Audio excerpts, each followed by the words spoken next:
pag-usapan nga natin itong impeachment. Na sinasabi naman ng isang House leader kahapon din, narinig mo sa ating balita kanina Maricel, na yung speedy mode, yung pangalawang mode, baka daw ho malabo na ang sabi. Sa speedy mode, ang kailangan lang naman actually na pirma doon sa verified complaint ay 1/3 lang. Basically 105 o 106. Ngayon kasi may 318 members. Kung ating susuriin, Prof, ang membership ng mga partido sa Kamara, ang partido po na lakas ang may pinakamarami pa rin, 103. Ito yung partido ni Martin Romualdez, di po ba? Opo. Tama po, At tama meron po. din tayong federal, 28 po lamang ito, partido ni Presidente. So basically, kung talagang usaping politika at meron talaga namang sinasabing rainbow coalition, kumbaga, sabi nga ni Speaker Joe Devy, itong malaking coalition na ito, kung ito ay solid, hindi naman problema yon, di ba? So effect nito ngayon sa alignment o realignment ng koalisyon, itong statement ni VP Sara, itong kanyang announcement. Tama kayo, Manong Ted. Alata talagang alam nyo po ang dynamics, no, sa Kamara bilang dating miyembro nito. Yung alignment at realignment, constantly shifting naman yan kasi nga hindi naman matatag yung mga partido natin. At in fact, Ted, maganda nga malaman dun sa mga miyembro ng Lakas at sa mga miyembro ng Partido Federal, ilan ba dyan yung dating PDP laban?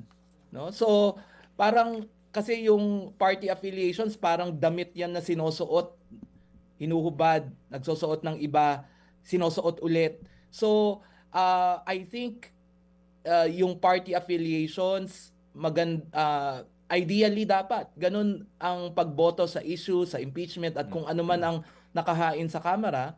Ngunit alam natin naman yan yung mga politiko natin, ang loyalty naman nila nag-iiba, no? Depende kung sino yung makakapagsilbi ng kanilang interest at a particular point in time. So, parang yung ginawa na presko ni VP Sara, parang sinasabi niya, sige, impeach nyo ako ulit. Malapit na 2028, ang dami kong supporters, lalo na sa Mindanao. Gusto nyong manalo doon o gusto nyong makakuha ng suporta doon. Pero kung kayo you will be against me, no? Parang ang sinasabi, dare, parang dinidare niya, no?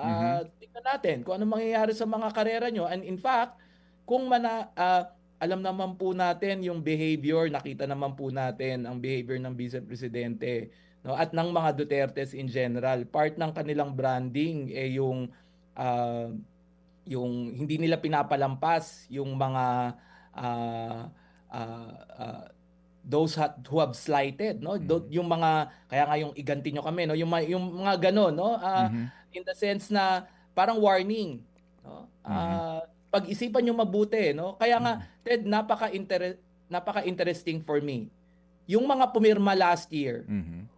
Pipirma din ba ngayon? Automatic ba yon na assumption natin? So maganda tignan kung sino yung parang hindi na pipirma, no? At maganda ma-cover to, no? Malaman ng media at matanong, bakit po kayo nagbago ng isip? Ano po ang dahilan nun? Kasi kung yung substance ng impeachment complaint, wala naman pong nagbago eh. Ang nagbago yung politika. Okay. So, Prof, no, ito i-shift natin ang usapin dito sa critical element nitong prosesong ito, the House of Representatives, no? Sabi mo nga, nangyayari lagi yan eh. Lagi yang hindi naman matibay yung alignment na yan eh. Depende nga yan, di ba? Sa kanilang interest sa kasalukuyang panahon. So sinasabi ni VP Sara, kumbaga, kung hindi ka pabor sa, if you are not with me, you're against me. Parang ganun ang mensahe. So, sa ngayon na composition diyan sa Kamara, ano ang basa mo dito? Kasi hindi maitatanggi na meron din pong mga negosyante na meron pong mga political connections, right? As we all very well know, Tama po. either Tama. in the Senate or in the House. So, yung mensahe din sa mga negosyante na sandali lang, kapag naupo kami, nabalik kami sa pwesto, tandaan nyo, ang dami yung negosyo. Mga ganong usapin muna. Prof. Tama po. I think, yun nga eh, sa tingin ko talagang maraming pinatatamaan and I would have to give credit, no, dun sa nakapag-isip na na yung pag-timing nito, no, nung press ko na to, kasi lahat tayo ngayon, no, parang lahat tayo ngayon napapaisip, lahat tayo ngayon nga dahil sa panayam na to, parang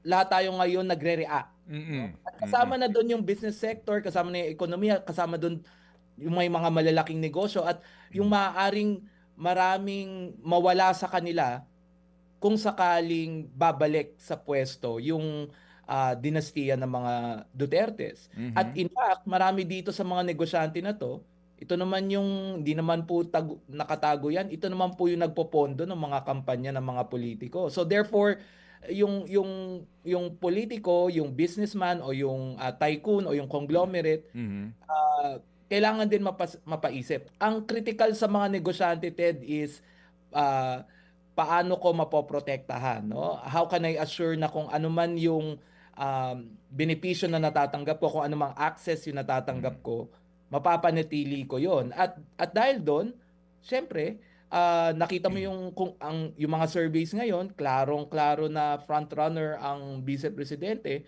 Yung kalkulasyon nila ngayon nakatuon doon, baka dapat, kung ikaw yung politiko, baka dapat hindi ko masyadong banggain. Kung ikaw yung negosyante, baka dapat makipag-usap na ako, no? Magpadala na ako ng feelers, makipag-meeting na ako, no?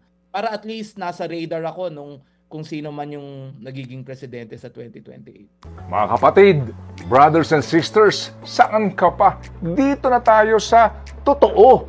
Dito na tayo sa True FM. Mga kapatid, mag-subscribe and follow po kayo sa social media accounts ng True Network PH. Yan po kami. Hanapin nyo lang True Network PH, Facebook, Instagram, YouTube, TikTok, and podcast. Mapa Apple or Spotify man yan, mahahanap nyo kami. Lahat ng mga napapanood at napapakinggan nyo po sa programa, nasa social media accounts namin yan. So, paano mga kapatid? See you sa social media!